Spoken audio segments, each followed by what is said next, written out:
59:10 और इस माल में उनका भी हिस्सा है जो उनके बाद आए। वे कहते हैं, ए हमारे रब, हमें क्षमा कर दे और हमारे उन भाइयों को भी जो ईमान लाने में हमसे अग्रसर रहे, और हमारे दिलों में ईमान वालों के लिए कोई विद्वेष न रख। ए हमारे रब, तू निश्चय ही बड़ा करुणामय, अत्यंत दयावान है। 59:11 क्या तुमने उन लोगों को नहीं देखा जिन्होंने कपटाचार की नीति अपनाई है? वे अपने किताब वाले उन भाइयों से जो इनकार की नीति अपनाए हुए हैं कहते हैं, यदि तुम्हें निकाला गया तो हम भी अवश्य ही तुम्हारे साथ निकल जाएंगे और तुम्हारे मामले में किसी की बात कभी भी नहीं मानेंगे, और यदि तुमसे युद्ध किया गया तो हम अवश्य तुम्हारी सहायता करेंगे, किंतु अल्लाह गवाही देता है कि वे बिल्कुल झूठे हैं। 59:12 यदि वे निकाले गए तो वे उनके साथ नहीं निकलेंगे, और यदि उनसे युद्ध हुआ तो वे उनकी सहायता कदापि न करेंगे, और यदि उनकी सहायता करें भी तो पीठ फेन जाएंगे, फिर उन्हें कोई सहायता प्राप्त न होगी। 59:13 उनके दिलों में अल्लाह से बढ़कर तुम्हारा भय समाया हुआ है। यह इसलिए कि वे ऐसे लोग हैं जो समझते नहीं। 59:14 वे इकट्ठे होकर भी तुमसे खुले मैदान में नहीं लड़ेंगे, किलाबंद बस्तियों या दीवारों के पीछे हो तो यह और बात है। उनकी आपस में सख्त लड़ाई है, तुम उन्हें इकट्ठा समझते हो, हालांकि उनके दिल फटे हुए हैं। यह इसलिए कि वे ऐसे लोग हैं जो बुद्धि से काम नहीं लेते। 59:15 उनकी हालत उन्हीं लोगों जैसी है जो उनसे पहले निकट काल में अपने किए के वबाल का मजा चख चुके हैं, और उनके लिए दुखद यातना भी है।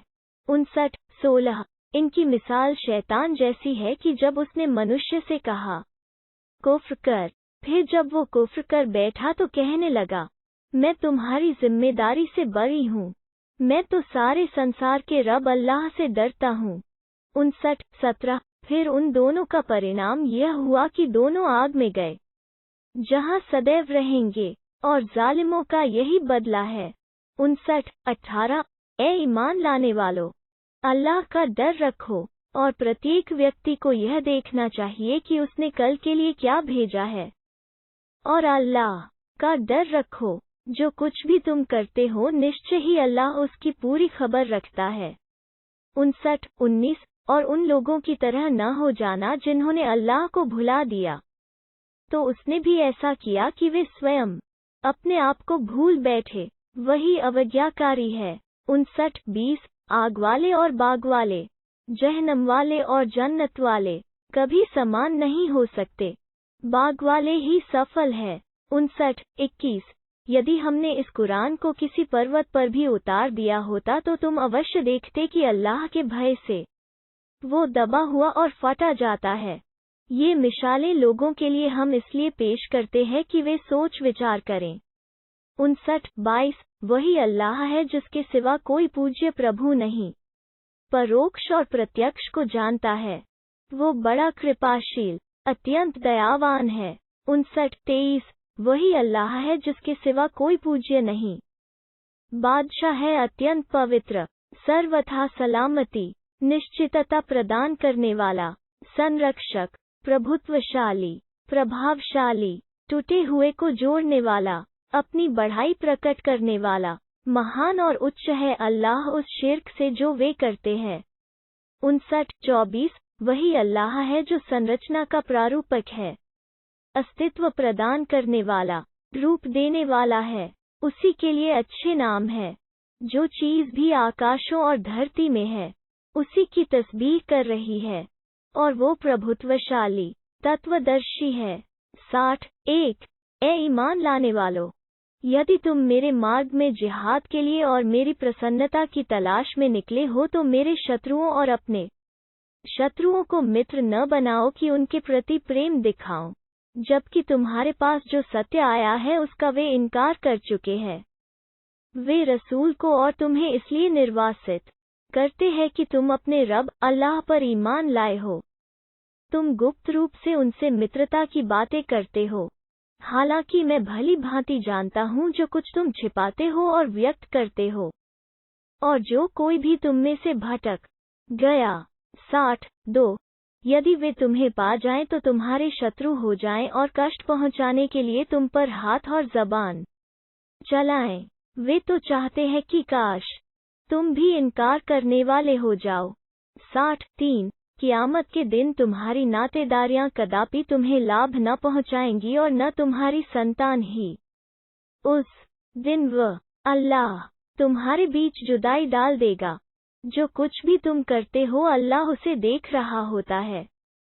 64 तुम लोगों के लिए इब्राहिम में और उन लोगों में जो उसके साथ थे अच्छा आदर्श है, जबकि उन्होंने अपनी कौम के लोगों से कह दिया कि हम तुमसे और अल्लाह से हटकर जिन्हें तुम पूजते हो उनसे विरक्त है। हमने तुम्हारा इनकार किया और हमारे और तुम्हारे बीच सदैव के लिए वैर और विद्वेष प्रकट हो चुका जब तक अकेले अल्लाह पर तुम ईमान न लाओ। इब्राहिम का अपने बाप से यह कहना अपवाद है कि मैं आपके लिए क्षमा की प्रार्थना अवश्य करूंगा, यद्यपि अल्लाह के मुकाबले में आपके लिए मैं किसी चीज पर अधिकार नहीं रखता। ए हमारे रब, हमने तुझी पर भरोसा किया और तेरी ही ओर रुजू हुए और तेरी ही ओर अंत में लौटना है। 65 ए हमारे रब, हमें इनकार करने वालों के लिए फितना न बना और ए हमारे रब, हमें क्षमा कर दे, निश्चय ही तू प्रभुत्वशाली तत्वदर्शी है। 66 निश्चय ही तुम्हारे लिए उनमें अच्छा आदर्श है और हर उस व्यक्ति के लिए जो अल्लाह और अंतिम दिन की आशा रखता हो, और जो कोई मुंह फेरे तो अल्लाह तो निष्प्रिय अपने आप में स्वयं प्रशंसित है। 67 आशा है कि अल्लाह तुम्हारे और उनके बीच जिनसे तुमने शत्रुता मोल ली है प्रेम भाव उत्पन्न कर दे। अल्लाह बड़ी सामर्थ्य रखता है और अल्लाह बहुत क्षमाशील अत्यंत दयावान है।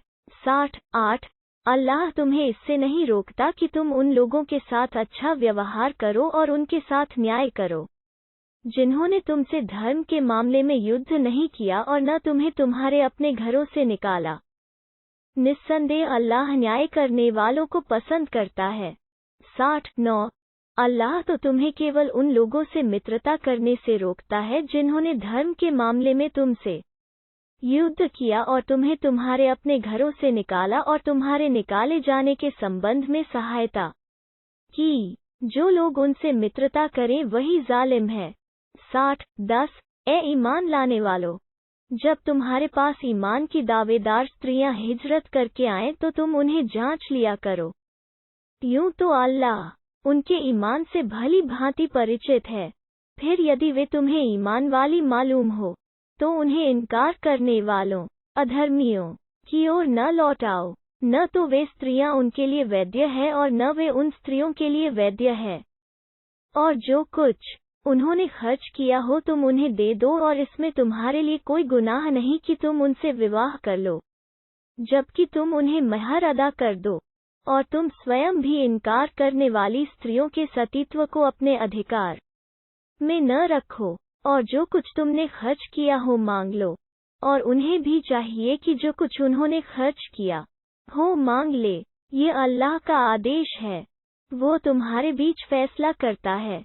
अल्लाह सर्वज्ञ तत्वदर्शी है। 11 और यदि तुम्हारी पत्नियों के महरों में से कुछ तुम्हारे हाथ से निकल जाए और इनकार करने वालों अधर्मियों की ओर रह जाए, फिर तुम्हारी नौबत आए, जो जिन लोगों की पत्नियों चली गई है उन्हें जितना उन्होंने खर्च किया हो दे दो, और अल्लाह का डर रखो जिस पर तुम ईमान रखते हो। 12 ए नबी, जब तुम्हारे पास ईमान वाली स्त्रियां आकर तुमसे इस पर बैत करे कि वे अल्लाह के साथ किसी चीज को साझी नहीं ठहराएंगी और न चोरी करेंगी और न व्यभिचार करेंगी और न अपनी औलाद की हत्या करेंगी और न अपने हाथों और पैरों को बीच कोई आरोप घड़ कर लाएंगी और न किसी भले काम में तुम्हारी अवज्ञा करेंगी, तो उनसे बैत ले लो और उनके लिए अल्लाह से क्षमा की प्रार्थना करो। निश्चय ही अत्यंत बहुत क्षमाशील अत्यंत दयावान है। 13 ए ईमान लाने वालों, ऐसे लोगों से मित्रता न करो जिन पर अल्लाह का प्रकोप हुआ, वे आखिरत से निराश हो चुके हैं, जिस प्रकार इनकार करने वाले कब्रवालों से निराश हो चुके हैं। 61 अल्लाह की तस्बीह की हर उस चीज ने जो आकाशों और धरती में है, वही प्रभुत्वशाली तत्वदर्शी है। 61 ए ईमान लाने वालों, तुम वो बात क्यों कहते हो जो करते नहीं? 61 अल्लाह के यहाँ यह अत्यंत अप्रिय बात है कि तुम वो बात कहो जो करो नहीं। 61 अल्लाह तो उन लोगों से प्रेम रखता है जो उसके मार्ग में पंक्तिबद्ध होकर लड़ते हैं, मानो वे सीसा पिलाई हुई दीवार है। 61 और याद करो जब मूसा ने अपनी कौम के लोगों से कहा, ऐ मेरी कौम के लोगों, तुम मुझे क्यों दुख देते हो, हालांकि तुम जानते हो कि मैं तुम्हारी ओर भेजा हुआ अल्लाह का रसूल हूँ। फिर जब उन्होंने टेढ़ अपनाई तो अल्लाह ने भी उनके दिल टेढ़ कर दिए। अल्लाह अवज्ञाकारियों को सीधा मार्ग नहीं दिखाता। 61 और याद करो जबकि मरियम के बेटे ईसा ने कहा, ए इज़राइल की संतान, मैं तुम्हारी ओर भेजा हुआ अल्लाह का रसूल हूँ। मैं तौरात की उस भविष्यवाणी की पुष्टि करता हूँ जो मुझसे पहले से विद्यमान है और एक रसूल की शुभ सूचना देता हूँ जो मेरे बाद आएगा। उसका नाम अहमद होगा। किंतु वो जब उनके पास पजो प्रमाणों के साथ आया तो उन्होंने कहा, यह तो जादू है।